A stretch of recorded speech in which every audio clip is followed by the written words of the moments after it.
નમસ્કાર મિત્રો, વિડીયોમાં તમારું સ્વાગત છે। જી હા મિત્રો, અત્યારે હાલ મોટા અને દુઃખદ સમાચાર સામે આવી રહ્યા છે। તો હાલ અત્યારના સૌથી મોટા સમાચાર સામે આવી રહ્યા છે। અમદાવાદના શાહી હાઉસિંગ સોસાયટીમાં રહેતા 4 યુવકોને તેની સોસાયટીમાં રહેતી 15 વર્ષની સગીરા પર સામૂહિક દુષ્કર્મ આચર્યું હતું। શાહીબાગ પોલીસ સ્ટેશનમાં આવેલી ફરિયાદ મુજબ ગુનેગારોમાંથી એકે સગીરાને ખોટા બહાના આપી લલચાવીને તેના ઘરે બોલાવી હતી, જેમાં સગીરા આવે તે પહેલા આરોપીના 3 સાથીઓ પહેલેથી જ ઘરમાં હાજર હતા।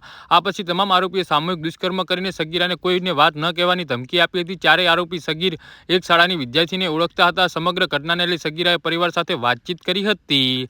જી હા મિત્રો, અત્યારે હાલ મોટા અને મહત્વના સમાચાર સામે આવી રહ્યા છે। આ પછી રવિવારે સમગ્ર મામલે પોલીસને જાણ કરી હતી અને ફરિયાદ નોંધાવી હતી। પોલીસે ભારતીય ન્યાય સંહિતાની સંબંધિત કલમો હેઠળ દુષ્કર્મ, અનુસૂચિત જાતિ અને અનુસૂચિત જનજાતિ અત્યાચાર નિવારણ અધિનિયમની જોગવાઈની હેઠળ કેસ નોંધ્યો હતો। જી હા મિત્રો, અત્યારે હાલ મોટા અને મહત્વના સમાચાર સામે આવી રહ્યા છે। ચારે આરોપીઓ હવે કસ્ટડીમાં છે અને સંપૂર્ણ તપાસ માટે SC, ST અને સેલ્સ ટ્રાન્સફર કરવામાં આવી છે। મુખ્ય આરોપી અગાઉનો ગુનાહિત રેકોર્ડ હોવામાં સામે આવ્યું છે અને તેને તાજેતરમાં બાઇક ચોરીના કેસમાં જામીન પર મુક્ત કરવામાં આવ્યો હતો।